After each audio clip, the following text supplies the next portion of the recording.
Well, hi, this is Jacqueline with Nickel and Dime Decor, and this is part 2 of the Jelly Roll Jam quilt pattern. I'm making it for a table quilt. It's going to be just right for this little small end table that I have, and I can't wait for you to see the end results. This video will have putting our blocks together and piecing them together and the arrangement. So I hope you'll watch it. I hope you watched the first video. I hope you enjoyed it. And probably the next one I will go into, I've already started, got it pieced together, and I've already started doing the quilting. So that's what the third video will be, was on quilting. And then the fourth one will probably be the binding, and we'll be done. Okay, to quickly review, you've got, this becomes top A, and top A was your row 1 with the top at the top. Row 2 with the top at the bottom, okay? You sew those two together and they become block A.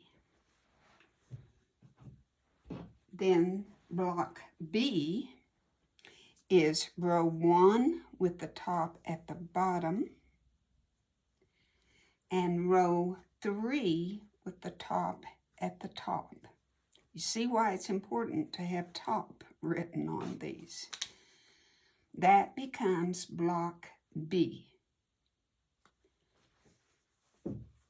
Block C becomes row 2 with the top at the top, row 3 with the top at the bottom. That becomes block C. You will have 3 of each, block A, B, and C, for 9 blocks. Now, I'm going to have to put these down on the floor because I don't have a design wall, as you know, but we're going to place them, and I'll show you how they go. Be right back. Okay, my design wall is my floor, so it is what it is, but I think the balance is pretty good. Now, I did turn some if I didn't want them, you know, too much of one sticking next to the same one. So I did turn a few of them, but I want you to see that the very top row is, see if I can get close enough for you to see. Your very first block is A, and then B, but B is going vertically. A is going horizontal. And then block C is horizontal. Okay? A, B, C. That's how you go on the first block, first row. Then the second one is B with it going vertical, block A with it going horizontal, and then block B, let's see, yes, B is going vertical. So you've got C, A, B. Then on your last row, you've got B going horizontal, C is going vertical, and then A is horizontal. So So all you're doing is reversing.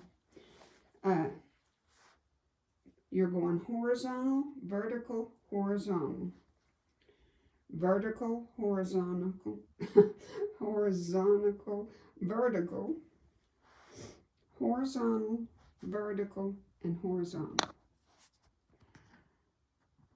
And like I say, if you have to mix up, turn them a little bit to get the balance that you want. But I think it's just so darn cute. It's just a cute pattern. And I'm going to love it on my table. When I get it finished, I'll have a picture.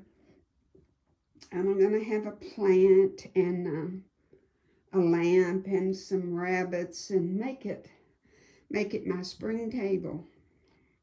I don't know if you've ever had a table quilt, but now's your chance to do that. So I'm going to sew these together, of course. Take row 1 and sew A to B to C and make each row, and then sew them across and join them, your first, second, and third rows. And the top is done. Didn't take us, no time. Just such a quick, fast. If you needed a real fast gift, this is it. It would be wonderful. Now, as I'm looking at it, I noticed, well, there's nothing I can do about that. I didn't really like that yellow and green together, but they are different, but they look like the same pattern. No, they are the same pattern. But there's nothing I can do about that. Let's don't be too particular. It doesn't have to be perfect. Just so long as when you look at it, you see red everywhere, you see blue everywhere, green is mixed in everywhere, the yellows are mixed in everywhere. And everything is what I call balanced. That's all you need. You can't help it if there's a few patterns that are together. All right, we'll get this sewed together and then I'll show you the top. Okay, here's my rows sewn together horizontally. And I wanted to tell you that you don't have to worry about when you're sewing them horizontal about matching your seams except for the middle seam. And if you'll see, that middle seam goes all the way across the row. So visually, you'd like to have that as close as possible. So pin your middle seam and then your outside two, edges. And that's all you have to pin. It's those 3 places, the outside edges and your middle seam. And everything should just work beautifully. Now I am going to sew the blocks together, the rows together, and I'll come back and show it to you. Very briefly, I wanted to talk to you about pressing your seams. Well, that's something we don't talk about very often. But you see how if they're laying perfectly flat the way they are, of course you leave them. This one right here, this seam right here, I would press up. This one I would press over because it tends to go. Just look at how they tend to lay. And if that's already been pressed open, leave it that way. Press this one over this way. Leave these the way they are. But your quilt will talk to you. It will tell you which way you need to press your seams for the best lay, So just look at it, and now if it's a little twisted, like I think this one right here, or one of them a while ago that I saw, was going to be twisted just a little. Yeah, right there at that spot. See? That's okay. Just press it and press it down and press it like that. It's okay. Now, when I get this pressed and put it back on the floor so you can see it, we'll talk about how we're going to quilt it. Okay, guys, there's a little different angle of it. I couldn't tell you now which is top, bottom, or what, because now it doesn't really matter. I can walk around this way where you can see it this way. But now it's been pressed and we're ready to quilt. And I think all I'm going to do is do a 1/4 inch in on each strip. That's going to be a lot though, you know. I'm going to have to think about it because I want to get it done real quick. This isn't something that's, you know, just a brainstormer.